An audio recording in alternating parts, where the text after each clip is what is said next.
కంట్రకొట్లి, నీకేదో తీరాల్సిన కోరుకుందట. నువ్వు తీరుస్తావా?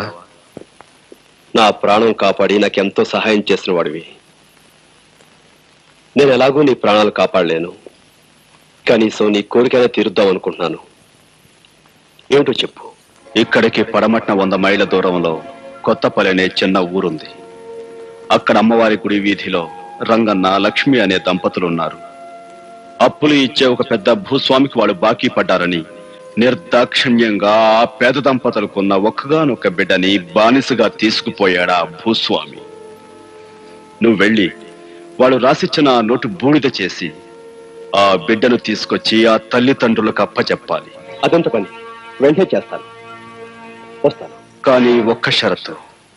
ఏమిటది? ఆ పని చేయటానికి నువ్వు డబ్బు ఉపయోగించకూడదు, నీ అధికారం ఉపయోగించకూడదు, ఆయుధం ఉపయోగించకూడదు. చెయ్యగలవా? తప్పకుండా చేస్తాను. నాకు ఉరిశిక్ష పడేలోగా నువ్వు ఆ పని చేయాలి. అది విన్న తర్వాతే నేను కన్ను ముయ్యాలి. అంటే వారం రోజుల్లోగా దాన్ని నువ్వు సాధించుకురావాలి. తప్పకుండా నీ కోరిక తీరుస్తాను, వస్తాను.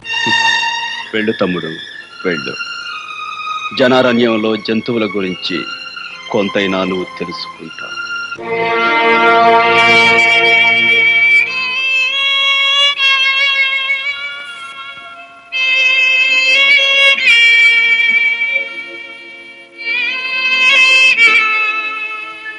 లక్ష్మి, ఏంటి అన్నం ముందెట్టుకుని? పసివాడి కోసమేనా? అవునండి, అలవాటు ప్రకారం 3 కంచాల్లో ముద్దలెట్టాను. ఆ తర్వాత తెలిసొచ్చింది చంటోడు మన దగ్గర లేడు కదా అని.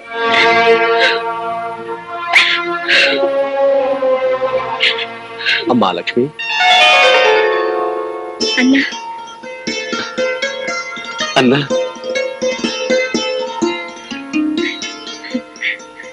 వచ్చేసావా అన్నా? పల్లెలో ప్రతి మనిషి ప్రతిరోజు నిన్నే తలుచుకుంటున్నారు. అన్నగా అందరికీ అండగా నువ్వు రావాలని ప్రతి క్షణం దేవుణ్ణి మొక్కుకుంటున్నారు. నిన్ను చూస్తుంటే మాకెంతో సంతోషంగా ఉంది. రా అన్న, మాతో పాటు 4 మెతుకులు తిందువేనరా. రా అన్నా. అలవాటు ప్రకారం 3 కంచాలు ఎట్టాను. 3వ వాడిగా కడుపును పెట్టిన వాడి దగ్గర లేకపోయినా నువ్వు వచ్చా. కూర్చో అన్నా, కూర్చో. విషయం అంతా నాకు తెలిసిందమ్మా. అంతా తెలిసిందా అన్నా?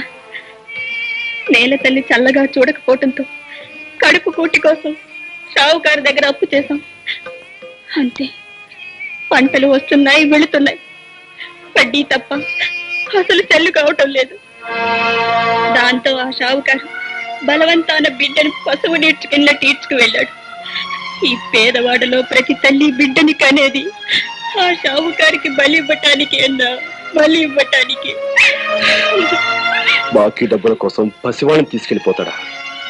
ఇంతమందిని తీసుకువెళ్ళి ఏం చేస్తున్నాడా నీచుడు?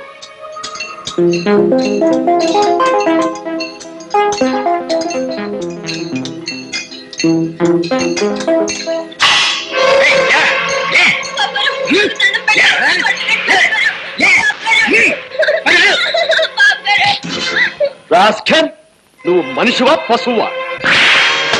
డబ్బు పేరు చెప్పి కన్నవాళ్ళ నుంచి పసివాళ్లను విడదీసి జాలి దయా లేకుండా మండుటెండలో వాళ్లతో పనులు చేయిస్తావా? ఇదిగా నేను వడ్డీ వ్యాపారిని. నాకు డబ్బు ముఖ్యం. 1000 రూపాయలు అప్పిస్తాను. పొలం నా పేరు తాకట్టు అవుద్ది. నెలకి 1000కి 100 రూపాయలు వడ్డీ. ఆ వడ్డీయే ఆ పిల్లోడికి నెల జీతం. మరి వాళ్ళు వడ్డీ కట్టక్కర లేకుండా, నేను నెల జీతం ఒక్కర లేకుండా ఆ పిల్లోడి చేతే పనులు చేయించుకుంటుంటాను. ఇది లా పాయింట్. ప్రపంచంలో ఏ కోర్టుకి వెళ్ళినా తిరుగుండదు. వెళ్ళి చూడు కావాలంటే. అడవి మనిషిలాగా, ఆది మానవుళ్లాగా వీళ్ళని బానిసలు చేసి ఈ చిన్నారి చేతుల కష్టంతో సొమ్ము చేసుకుంటావా? వాళ్ళ తల్లుల కడుపు సోకో నేను నిలువునా కూల్చి పారేస్తుందిరా. ఇదిగా మునీశ్వరుల్లా ఊరికే చేపనార్థాలు పెట్టం కాదు. 5000 సొమ్ము నా మొఖాన కొట్టు.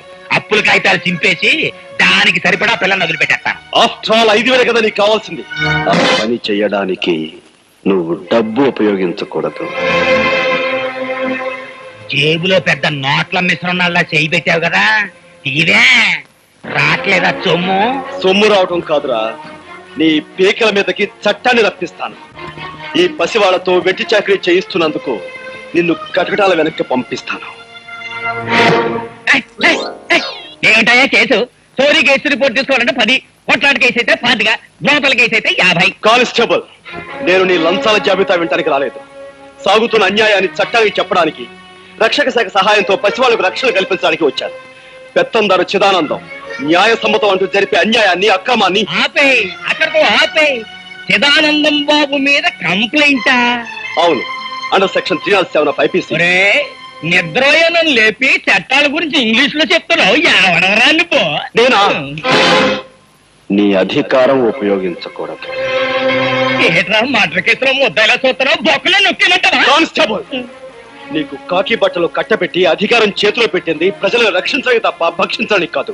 ఇప్పుడే ఈ విషయం ప్రభుత్వానికి తెలియజేస్తాను. 50 మంది పశువులని శిదానందం ఎండల్లో కొండల్లో ఏపుడు ముక్కల్లాగా ఏంచుకు తినేస్తున్నాడు అంటాం. అవును సార్, ఆ విషయం పోలీస్ స్టేషన్ లో రిపోర్ట్ ఇవ్వబోతే ఎవరు తీసుకోలేదు. తహసీల్దార్ ఆఫీసులోని ఎవరు పట్టించుకోలేదు. కనుక ప్రజాశ్రేయస్ కోరే నాయకుడిగా మీరు పూనుకుని ఆ పసి వాళ్ళకి, వాళ్ళ కన్న వాళ్ళకి న్యాయం చేకూర్చండి. అలా బాధపడుతూ కింద పడిపోకయ్యా, నువ్వు అట్టకుండు. ఇదిగో చెక్కటి, అయ్యా.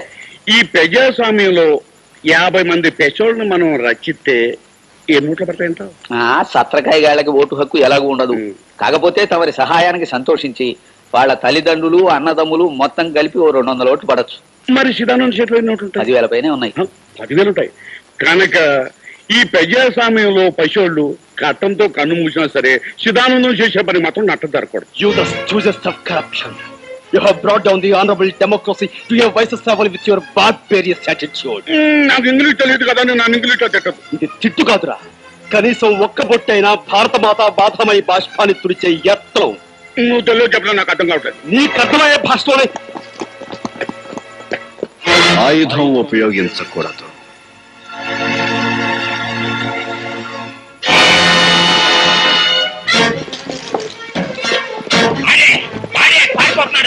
పట్టుకోండి, పట్టుకోండి. ఆయన్ని పోలీసులు పట్టుకునే లోపల మన మనుషులు పెట్టి ఆయన్ని చంపించాయి. పోలీసులు ఎన్కౌంటర్ లో చచ్చిపోయింది రాంచేద్దాం. నాతో ఫ్రెండ్షిప్ మొదలెట్టాక నీకు కూడా ఎండన విడియాలు వస్తున్నాయి.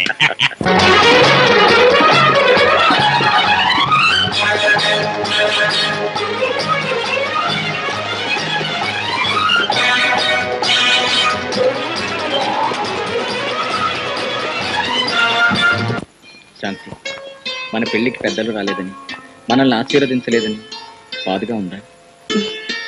లేదు బావ, మనసిచ్చిన మనిషితో మనో జరగటం ఆడజన్మకో వరం. నాకు ఆ వరాన్ని దేవుడి సన్నిధిలో ప్రసాదించారు. ఇంతకంటే నాకేం కావాలి బావా?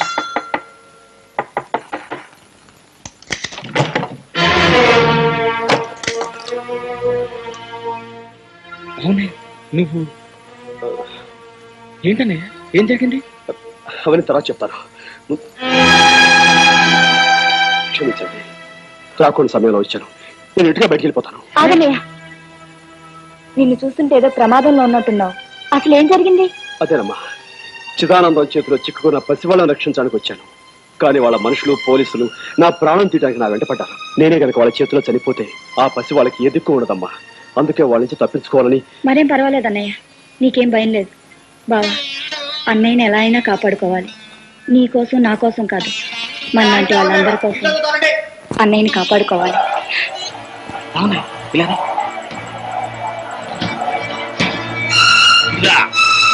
ఓ దొంగనాయాలు గాడు మా ఇంటి నుంచి తప్పించుకొచ్చాడు. మీ ఇంట్లో ఏమన్నా దూరాడా? లేదు బాబు, ఇటెవరు రాలేదు బాబు. అబద్ధాలు ఆడేవంటే నరికి పోగులెట్టేస్తాను. నిజం చెప్పు. నిజంగానే బాబు, ఎవరు రాలేదు బాబు. నీతో మాట్లాడి నాకు చెకింగ్ చేస్తానుండు. బాబు, ఏంటి? నిన్ననే మా అన్నయ్యకి పెళ్ళయింది. ఈవేళ శోభనం జరుపుకుంటున్నారు బాబు. శోభనమా?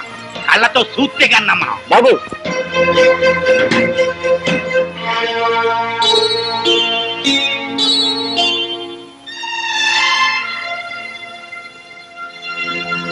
రే, అడికి లేడు గాని ఈ చుట్టుపక్కల ఎక్కడో దాక్కుని ఉంటాడు. మొత్తం ఎతకండి. కనపడగానే నరికి అవతల పాడేయండి. ఆడికి ఆశ్రయం ఇచ్చిన వాళ్ళు కూడా నరికి అవతల పాడేయండి. ఎవడర్థం వస్తాడో చూస్తాను.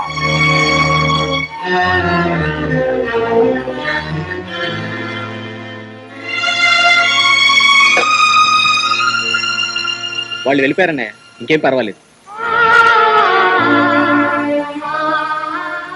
మనుషులకు మనసులు ఉంటాయని తెలుసు, కానీ అవి ఎంత గొప్పగాను ఎంత ఉన్నతంగా ఉంటాయని ఈ రోజే తెలుసుకున్నాను. అమ్మా, చిన్నదానివి, నిన్ను చెల్లెనాను, చేసిన ఈ గొప్ప పనికి తల్లనాను నాకు తెలియటం లేదు. భర్తకి బిడ్డకి తప్ప తన పక్కన మరెవ్వరికీ స్థానం ఇవ్వదు ఆడది. అలాంటి పవిత్ర స్థానంలోకి నన్ను తీసుకుని కాపాడిన నువ్వు నిజంగా తల్లితో సమానం. ఏమిచ్చి మీరు రుణం తీర్చుకోవాలో నాకు తెలియటం లేదు. అదే మాట అన్నయ్య, నువ్వు మా కోసం మా పల్లె కోసం చేసిన సాయం ముందు త్యాగం ముందు నేను చేసింది ఏ పాటిదన్నయ్య. నువ్వు 10 కాలాల పాటు చల్లగా ఉండటమే మాకు కావాల్సింది. అమ్మా, పవిత్రంగా జరగాల్సిన నీ మొదటి రాత్రి నా కారణంగా పాడైంది. అందుకే నేను వెళ్ళి పూలు తీసుకొచ్చి మంగళప్రదంగా మీ మొదటి రాత్రికి అలంకారం జరుపుతాను. ఒక అన్నగా నన్ను తృప్తి పొందనివ్వండి.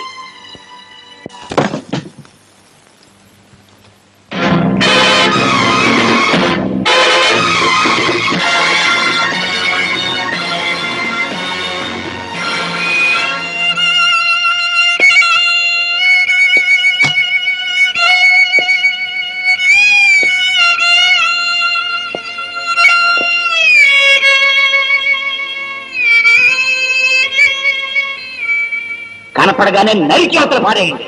ఆడికి ఆశ్రయం ఇచ్చిన వాళ్ళు కూడా నరికి అవతల పాడేయండి. ఎవడర్థం వస్తాడో చూస్తాను.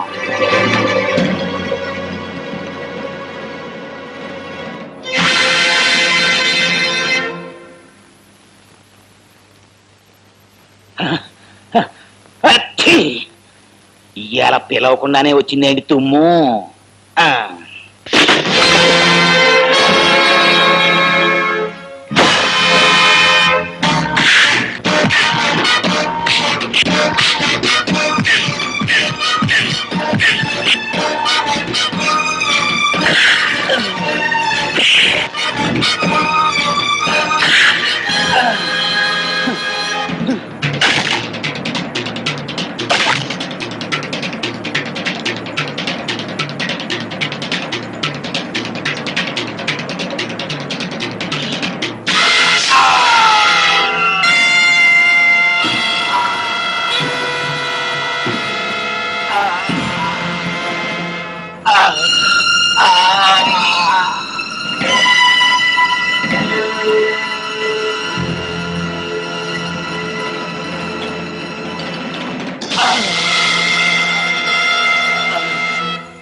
నేను వెళ్ళే పని సాధించి నీ కోరిక తీర్చాను.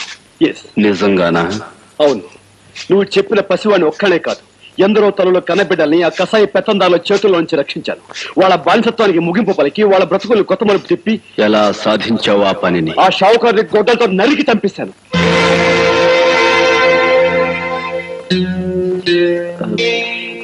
గొడ్డలతో నరికి అంటే ఆయుధం ఉపయోగించక తప్పలేదన్నమాట. నాకు మార్క్స్ సిద్ధాంతం తెలియదు, లెనిన్ ఎవరో తెలియదు. నాకు తెలిసిందల్లా మానవత్వం ఒక్కటే. ఆ పల్లె ప్రజలు చదువుకున్న వాళ్ళు కారు, నీలాగా డబ్బు అధికారం ఉన్నవాళ్ళు కారు. ప్రభుత్వం ఆ అమాయకుల గోడు వినదు, చట్టం వాళ్ళకి సాయం చెయ్యదు. ఈ వ్యవస్థలో వాళ్ళని రక్షించటం ఎలా?